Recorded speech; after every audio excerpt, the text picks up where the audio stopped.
ஃபுல்லாவே வந்து விஷ்ணு விஷாலையும் ஐஸ்வரி கணேஷையும் டைரக்டர் குஜிலி மஸ்து பண்ணியிருக்காரு உள்ள வச்சு. அவ்வளவுதான், நல்லா தெரியுது பக்காவா.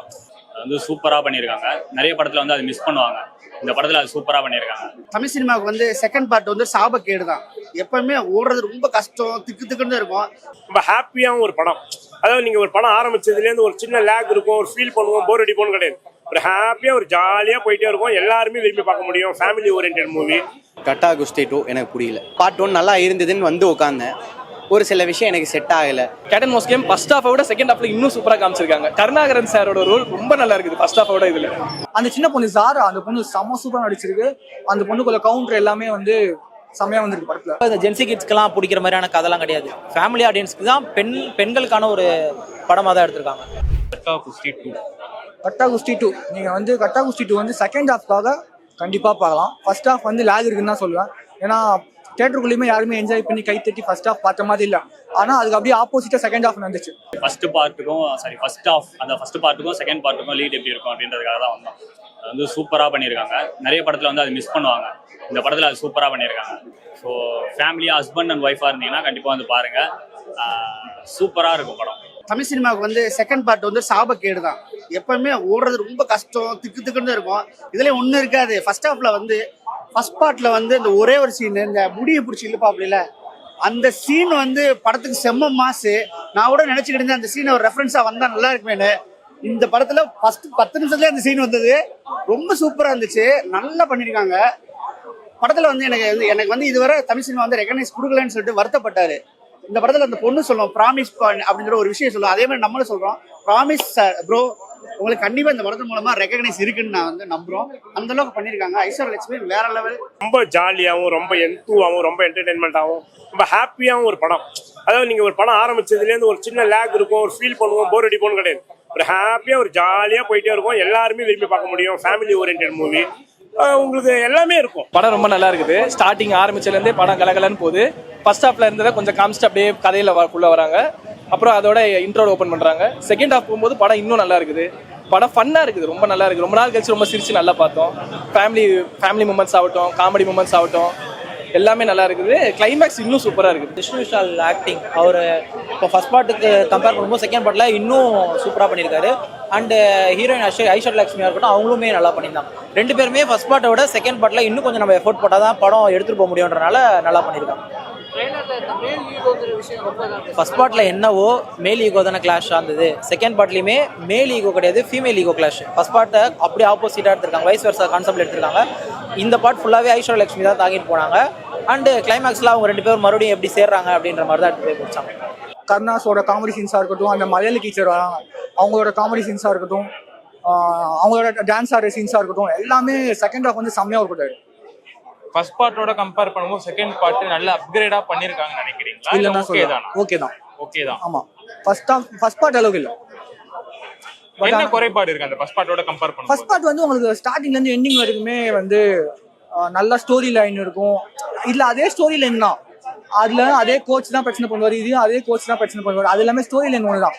ஆனா இதுல வந்து செகண்ட் ஹாஃப்ல தான் கொஞ்சம் ஃபன், என்டர்டைன்மெண்ட் எல்லாமே சூப்பரா ஒர்க் அவுட் ஆயிருக்கு. காமெடி வந்து படம் ஃபுல்லா டிராவல் ஆகுது. ஒரு சீனும் வந்து இப்போ இந்த சீன்ல வந்து சண்டை நடக்குது, என்ன நடக்க போகுது அப்படின்னு யோசிக்கிறப்போ அந்த இடத்துல ஒரு ஃபன் வச்சிருப்பாங்க. அதெல்லாம் வந்து நல்லா இருக்கும். அந்த குழந்தை ஒரு கேரக்டர் பண்ணியிருக்காங்க, அவங்க சூப்பராக பண்ணியிருக்காங்க. சாரா நினைக்கிறாங்க, அவங்க வந்து சூப்பராக பண்ணியிருக்காங்க. ஸோ படம் ஃபுல்லாக வந்து பாருங்க, தியேட்டரில் மிஸ் பண்ணிடாதீங்க. அப்புறம் வந்து கண்டிப்பாக ஃபீல் பண்ணுவீங்க. ரொம்ப நாளைக்கு அப்புறம் வந்து கருணாஸ் வந்து வேலை செஞ்சிருக்காரு போல. செம்ம காமெடி. அதாவது ரொம்ப காலம் ஆச்சு, கிட்டத்தட்ட 20 வருஷம்னு சொல்லலாம். அந்த மாதிரி பழைய காமெடியை வந்து நம்ம கிளாசிக்கான காமெடி இந்த படத்தில் காமிக்க முடிச்சு. நல்ல கவுண்டர் கொடுக்குறாங்க, எல்லாமே ஒர்க் அவுட் ஆகி படம் நம்ம கொடுத்த காசு மோசம் இல்லை. ஃபர்ஸ்ட் ஹாஃப் பொறுத்தவரை உண்மையிலேயே ஸ்லோ, என்னடா இப்படி பண்ணிட்டீங்க அப்படின்ற மாதிரி இருக்கும். செகண்ட் ஹாஃப் அதெல்லாம் பேலன்ஸ் பண்ணி ஒரு அபவ் ஆவரேஜ் படமா வந்து முடிச்சிட்டாங்க. அதாவது நம்ம ஒரு லைஃபுக்கு தேவையான மெசேஜ், ஸ்போர்ட்ஸுக்கு தேவையான மெசேஜ், விமன் எம்பவர்மெண்ட், உங்களுக்கு குழந்தைய வளர்க்க வேண்டிய ஒரு மெசேஜ், இது எல்லா மெசேஜையுமே போர் அடிக்காம, லேக் இல்லாம ஒரு கம்ப்ளீட் எந்துவா சொல்லியிருக்கிற இந்த படத்தோட வெற்றி டெஃபினட்டா நல்லா ரீச் ஆகும். ஐஸ்வர்யா லட்சுமி, கருணாஸ் எப்படி பண்ணிருக்காங்க எல்லாருமே பக்கா. ரம்யா கிருஷ்ணனோட ஸ்பெஷல் அப்பியரன்ஸ், இன்னொருத்தர் யோகி பாபு அவரோட ஸ்பெஷல் அப்பியரன்ஸ், இதெல்லாம் பாத்தீங்கன்னாக்கா வந்து படமே வேற லெவல் அப்படின்னு சொல்லலாம். ரொம்ப நல்லா இருக்கும். ரொம்ப நல்லா ஒரு பேக்கேஜ் ஸ்கிரீன் பிளே தான். நீங்க ஒரு ஸ்டார்டிங்ல இருந்து எண்டு வரைக்கும் ஒரு ஸ்கிரீன் பிளே, ஒரு பேக்கேஜ் வச்சுக்கிட்டு எக்ஸ்ட்ரீமா அதை அழகா கொண்டுட்டு போய் எல்லாருமே பேலன்ஸ் பண்ணி கொடுத்துருப்பாங்க. ரொம்ப ஒரு ஹாப்பியான மூமெண்ட். ஜாலியா ஃபேமிலியா உட்கார்ந்து பார்க்க. கண்டிப்பா இட்ஸ் ஒரு குட் ஃபேமிலி என்டர்டைனர். பாராட்டு. அந்த ஹஸ்பண்ட் அண்ட் ஒய்ஃப் அந்த கேட் அண்ட் மவுஸ் கேம் எப்படி இருக்கு? Cat and mouse game first ஹாஃபை விட செகண்ட் ஹாஃப்ல இன்னும் சூப்பரா காமிச்சிருக்காங்க. கருணாகரன் சாரோட ரோல் ரொம்ப நல்லா இருக்குது ஃபர்ஸ்ட் ஹாஃபை விட. இதுல எல்லாமே நல்லா இருக்கு ஃபர்ஸ்ட் ஹாஃபை விட. படம் வந்து நீங்க இந்த வாரம் வந்தீங்கன்னா ஃபேமிலியோட என்ஜாய் பண்ணிட்டு போகலாம். எந்த பிரச்சனையுமே நல்லா இருக்கு. பார்ட் 1 கம்பேர் பண்ணும்போது பார்ட் 2 எந்த அளவுக்கு அப்கிரேடா இருக்குன்னு நினைக்கிறேன்? நல்லா தான் இருக்கு, சூப்பரா இருக்கு. எங்கேயுமே பார்ட் 1 விட பார்ட் 2 மொக்கன்னு சொல்றதே இல்ல. சொல்ல போனா பார்ட் 2 இன்னும் நல்லா இருக்குது. பார்ட் 3க்கு அவங்க லீட் வர விட்டுருக்காங்க. சூப்பரா இருக்கு, நல்லா இருக்கு. பார்ட் 3 வரை இருக்கு. பார்ட் 3 வரை இருக்கு. லாஸ்ட்ல அப்படிதான் விட்டுருக்காங்க. நல்லா இருக்கு. கருணாஸோட கேரக்டர் வந்து ஃபர்ஸ்ட் பார்ட்லேயே அவர் ரொம்ப திமிரா இருக்க மாதிரி ஒரு கேரக்டர் செட் பண்ணியிருப்பாங்க, ஆணாதிக்கம் செலுத்துற மாதிரி. ஸோ அவரோட கேரக்டர் வந்து டவுனா பெண்ணாதிக்கம் செலுத்து, அவங்க ஃபேமிலிக்குள்ளே ஒரு பெண்ணாதிக்கம் வந்து அப்படி இருக்கும். அப்போ கருணாஸோட காமெடிலாம் எப்படி ஒர்க் அவுட் ஆயிருக்கும்? ஆல்ரெடி அவர் பிரிச்சிருவார் எல்லா கேரக்டர். இந்த பாட்டில் அவருக்கு நிறைய ஸ்கோப் கொடுத்துருக்காங்க ஆக்டிங் வைஸ். அவராக இருக்கட்டும், காளி வெங்கட் சார் இருக்கட்டும், எல்லாருமே நல்லா பண்ணியிருந்தாங்க. மெயினான ஷான் ரோல்டனோட மியூசிக் சூப்பராக ஒர்க் அவுட் ஆயிருக்கு. நிறைய இடத்துல தோல்வி படுற மாதிரி இருந்தது. எல்லா இடத்துலையுமே அவரோட மியூசிக் தாங்கி பிடிச்சி ஓரளவுக்கு கூட்டு வந்து விட்டுச்சு. செகண்ட் பார்ட்டோட தர்தரம்னு வாங்கல, அது ஓரளவுக்கு பிரேக் பண்ணி ஒரு டீசெண்டான ஹிட் கொடுத்து கண்டிப்பாக கமர்ஷியல் ஹிட் ஆகும். அந்த சின்ன பொண்ணு ஜாரா, அந்த பொண்ணு செம்ம சூப்பராக நடிச்சிருக்கு. அந்த பொண்ணுக்குள்ள கவுண்டர் எல்லாமே வந்து செம்மையா வந்திருக்கு படத்துல. அந்த husband and wife cat and mouse game அது எப்படி இருந்துச்சு பாக்குறதுக்கு? அது ஃபர்ஸ்ட் ஹாஃப் அளவுக்கு இல்லை, ஃபர்ஸ்ட் பார்ட் அளவுக்கு இல்லை. அது வந்து கொஞ்சம் ஆவரேஜ் தான். பட் ஆனால் செகண்ட் ஹாஃப் வந்து அந்த ஃபன்னு சிரிக்க வச்சுட்டாங்க ப்ரோ எல்லாரையும். நிறைய பேர் கருணாஸோட கேரக்டர் பயங்கர யூனிக்கா இருக்கு, பயங்கரமா இருந்துச்சு இந்த மாதிரி பேசுறது. அது அந்த மேல் ஈகோன்னு ஒன்று இருக்குல்ல, அது ஃபர்ஸ்ட் அந்த இந்த அளவுக்கு இதுல இருந்துச்சு. ஆனா இந்த இதுல வந்து அதுல ஒய்ஃப் வந்து படிச்சிருப்பாங்க, ஃபர்ஸ்ட் பார்ட்ல வந்து படிச்சிருப்பாங்க. ஆனா அவங்க படிக்காத மாதிரி கருணாஸ் கிட்ட இருப்பாங்க. இதுல வந்து கருணாஸ் ஒய்ஃப் வந்து படிச்சவங்களா காமிச்சிட்டு கருணாஸை டவுன் பண்ணி ஃபர்ஸ்ட் பார்ட்ல விஷ்ணு விஷால் எப்படி இருந்தாரோ செகண்ட் பார்ட்ல கருணாஸ் அப்படி இருப்பாரு. அதனால அந்த ஃபன் எலிமெண்ட்ஸ் எல்லாமே சூப்பரா இருந்துச்சு. படம் ஃபுல்லா அதான் சொல்றேனே, ஒரு சீன் வந்து அவங்க பண்றாங்க அப்படின்றப்போ இவங்க டாமினன்ஸ் பண்றாங்க. அதுக்கப்புறம் அடுத்த சீன்லயே அவங்க டாமினன்ஸ். ஸோ இவங்க தான் அப்படின்றத வந்து நம்ம அவ்வளோ சீக்கிரம் வந்து கெஸ் பண்ணிடவே முடியாது. ஹஸ்பண்ட் அண்ட் ஒய்ஃப் ரெண்டு பேருமே ஈக்குவல் தான். அதை வந்து படத்துல சூப்பராக காட்டியிருக்காங்க. கடைசியில அவங்க நம்ம ஃபர்ஸ்ட் பார்ட்ல வந்து கெஸ் பண்ணியிருப்போம், இவங்க சண்டை போட்டு யாரு வந்து பெரிய ஆள் அப்படின்னு தெரிய வரும் அப்படின்ட்டு. ஆனா அதெல்லாம் கிடையாது. அது வந்து அப்படியே செகண்ட் ஹாஃப்ல வந்து இப்போ இந்த செகண்ட் ஹாஃப் கிளைமேக்ஸ்ல வந்து சண்டை போடுறாங்க, அப்பயும் வந்து சொல்ல மாட்டாங்க, ரெண்டு பேரும் வந்து ஈக்குவலா முடிப்பாங்க. அதாவது தியேட்டர்ல பாருங்க, அதெல்லாம் உங்களுக்கு சர்ப்ரைஸா இருக்கும். கருணாஸோட கேரக்டர் இந்த படத்துல ஒரு பெரிய இம்பாக்டை கொடுத்துருக்குன்ற மாதிரி சொல்றாங்க. எந்த அளவுக்கு இம்பாக்டா இருக்கு? அவர் ரோல் சூப்பரா பண்ணியிருக்காரு ப்ரோ. அதான் சீனியர் ஆக்டர் அப்படின்றத வந்து சூப்பரா காட்டியிருக்காரு படத்துல. அவர் கொடுத்த ரோலை பக்காவா பண்ணியிருக்காரு. ஏன்னா அவர் கேரக்டர் வந்து இப்பவும் இருக்காங்க நிறைய பேர் வந்து அவர் கேரக்டர் மாதிரி நிறைய பேர் இருக்காங்க. மூவி கேரக்டர் மாற்றி சொல்லிடுறேன், அவர் கேரக்டர் மாதிரி நிறைய பேர் இருக்காங்க. ஸோ அதை வந்து அவங்க புரிஞ்சுக்கிட்டு ஃபியூச்சர்ல மாறினாங்கன்னா வர ஃபியூச்சர் ஜெனரேஷனுக்கு வந்து சூப்பரா இருக்கும். ட்ரைலர்லயே அந்த டீச்சர் போர்ஷன் வந்து ஒரு முக்கியமான டீச்சர் இம்பாக்ட் போர்ஷன் ரொம்ப கொடுக்கும். இதாச்சு. இன்னைக்கு பாக்யராஜ் சார் நம்ம கூட இல்ல, முந்தானே முடிச்சு யாவது அப்படியே கொண்டு வந்துட்டாங்க. அதுல ஒரு டீச்சர் இருக்கும்ல, அதே மாதிரியே இதுல ஒரு டீச்சர். அந்த டீச்சருக்கும் அந்த ஒரு சாங் இருக்குது, அப்படி ஒரு சாங், அதை சரியான இடத்துல பஞ்ச் பண்ணியிருக்காங்க. தியேட்டர் பிளாஸ்ட் அந்த மாதிரி இருந்துச்சு. மொத்தத்துல ஒர்த்து வச்சு. பார்ட் 1 கம்பேர் பண்ணும்போது பார்ட் 2 எப்படி இருந்துச்சு? இல்ல பார்ட் 1ஓட இந்த பார்ட் 2 ரொம்ப எந்துவா இருக்குன்னு தான் சொல்லுவேன் நான். பார்ட் 1ல கூட உங்களுக்கு காமெடி போர்ஷன்ஸ் கம்மியா இருக்கும், மெசேஜ் தான் உங்களுக்கு அதுல இருக்கும். பட் பார்ட் 2ல பாத்தீங்கன்னாக்கா காமெடியோட சேர்ந்த மெசேஜ் அதை வந்து ரொம்ப ஒரு கம்ப்ளீட்டா சொல்லிருப்பாங்க. ரொம்ப ஜாலியா போயிட்டே இருக்கும். நீங்க எங்கேயுமே தேங்கி நிக்கவே மாட்டீங்க. ஒரு ஓடிக்கினே தான் எப்படி இருப்பீங்க, ஒரு ரெஸ்லருக்கான ஸ்பீட் எப்படி இருக்கும் அந்த ஸ்பீட் கம்ப்ளீட்டா இருக்கும். பார்ட் 3க்கு ஏதாவது சொல்லிருக்காங்களா? அப்படி இருக்கும்னு நான் கெஸ் பண்ணேன். பட் இது இல்ல, மேபி வாய்ப்பு இருக்கும். ஆனா பார்க்கலாம், மேபி பட் லீட் கொடுக்கல, மேபி சான்சஸ் இருக்க வாய்ப்பு. ஆக்சுவலா அந்த படத்துல வந்து உமன் ஒரு இம்ப்ரூவ்மெண்ட், அவங்க ஸ்போர்ட்ஸ் முக்கியன்ற மாதிரி ஒரு படம் எடுத்துறாங்க. இந்த ஒரு படத்துல என்ன ஒரு அடுத்த மெசேஜ் அவங்க சொல்லியிருக்காங்க? இந்த மூமெண்ட் இதுலயே அப்படிதான் சொல்றாங்க. ஆனா ஸ்கிரீன் பிளேல கொஞ்சம் டிஃப்ரெண்டா, கொஞ்சம் ஃபேமிலி மூமெண்ட்ஸ், டாட்டரை வச்சு ஸ்கூல் டீச்சரா ஒருத்தவங்க பண்ணிருக்காங்க, அதெல்லாம் வச்சு கலந்து கட்டி கொஞ்சம் நல்லா சொல்லியிருக்காங்க. அதே உமன் சப்போர்ட் பண்ணணும் தான் சொல்லியிருக்காங்க. பட் ஆனா இது வேற கான்செப்ட்ல கொஞ்சம் உள்ள கொஞ்சம் மாத்திருக்காங்க. ஆனா பண்ண ஓவராலா ஃபேமிலி ஆடியன்ஸா உட்காந்து பார்க்க நல்லா இருக்குதுண்ணா. செம்ம சிரிக்கலாம். நான் வந்து இப்போ எல்லாருமே எவ்வளோ ஸ்ட்ரெஸ்ல இருக்கிறோம் தெரியும். இங்க வந்தீங்கன்னா படத்தை ஜாலியாக என்ஜாய் பண்ணி சிரிச்சுட்டு போகலாம். அந்த வாரம் இந்த ஜென்சி கிட்ஸ்க்கெல்லாம் பிடிக்கிற மாதிரியான கதைலாம் கிடையாது. ஃபேமிலி ஆடியன்ஸ்க்கு தான், பெண்களுக்கான ஒரு படமாக தான் எடுத்திருக்காங்க. லேக்னு எதுவுமே இல்லை, உங்களுக்கு டைம் போகிறதே தெரியாது. ரொம்ப உட்காந்து டிக் பண்ணி லாஜிக்லாம் செக் பண்ணிட்டு இப்படிலாம் பார்த்தீங்கன்னா பிடிக்காது.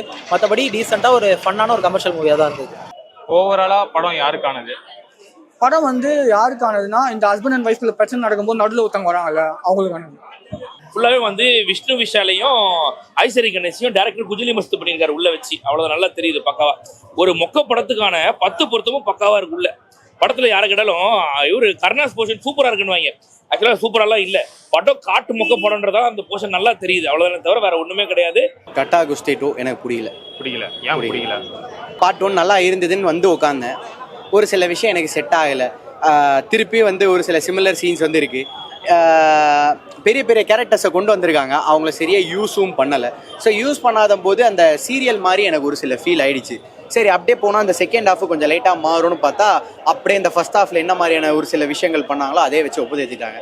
ஒரு குழந்தைகிட்ட கொடுத்து ஒரு நல்லா எழுது ஒரு கதையை அப்படின்னா கூட ஏதோ எழுதி வச்சிருக்கோம். ஆனா டைரக்டர் எந்த அளவுக்கு கேவலமா யோசிக்க முடியாது, அவ்வளவு கேவலமா அடுத்த சீன் இதான் வரப்போது நீங்க யோசிச்சிருவீங்க.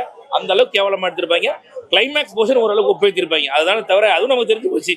எப்படியோ வந்து இந்த சண்டை நடக்கும், சண்டை முடியறதுக்குள்ள இது பாரு அடுத்து பிரெக்னென்ட் வர்ற அப்படின்னு பக்கத்துல நான் சொல்லிட்டு இருக்கேன். அதே மாதிரி அது அண்ணன் யாருன்னு நீ தீர்க்க தரிசினான்றான். இப்படி தானே கேவலமான படம்லாம் இதுதானே முடியும், எத்தனை படத்தை பார்த்து நான் ஊமை குத்து வாங்கியிருக்கோம் அப்படின்ற மாதிரி படத்தை எவ்வளவு கேவலமா எடுக்கக்கூடாது அவ்வளவு கேவலமா எடுத்து வச்சிருக்காங்க. மொக்க படம். நிறைய எக்ஸ்பெக்டேஷன் இருந்துச்சு. விஷ்ணு விஷால் அவ்வளோ எக்ஸ்பெக்டேஷன்லாம் ஒன்றும் இல்லை ப்ரோ. அந்த பார்ட் 1 அந்த பேரை எடுத்துன்னு வந்தாலே போதும் ப்ரோ. அதில் லைட்டாக ஒரு மசாலாவை ஆட் பண்ணுங்க, கொஞ்சம் லைட்டாக அந்த ஸ்கிரிப்டை கொஞ்சம் சேஞ்ச் பண்ணி ஆடியன்ஸுக்கு ஏன் அதை பிடிச்சிருந்தது, ஏன் வந்து அதை பார்த்தாங்க, என்ன ஆடியன்ஸ் என்டர்டெயின் ஆனாங்க, அந்த ஃபேக்டர் எல்லாம் ரீடைன் பண்ணிட்டு தேவையில்லாத விஷயத்தை தூக்கிட்டு கொஞ்சம் அந்த பார்ட் 2க்குன்னு ஒரு சில ஸ்டஃபை போட்டாலே போதும். இங்கே பார்ட் 1க்கும் பார்ட் 2க்குமே ரொம்ப பெரிய டிஃப்ரென்ஸ் இருக்குது. அது எப்படி சொல்கிறது, டக்குன்னு ஏன்னா இப்போ படம் பார்த்துட்டு அப்படியே ஃப்ரெஷ்ஷாக வந்து சொல்கிறேன்னா அதை கொஞ்சம் அனலைஸ் பண்ணிட்டு சொன்னால் கூட ஒரு சில விஷயம் சொல்லிடுவேன்.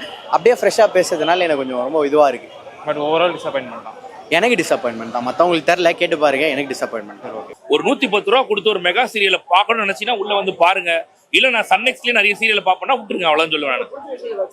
கருணாஸ் வர போஷனுங்கய்யா அது மட்டும்தான் ஓரளவுக்கு பரவாயில்ல. ஏன்னா அதுவும் பெருசாலாம் ஒன்றும் கிடையாது, சும்மா அதாவது படத்தோட பிளாட் என்னவோ அது அப்படியே போயிட்டே இருக்கும்.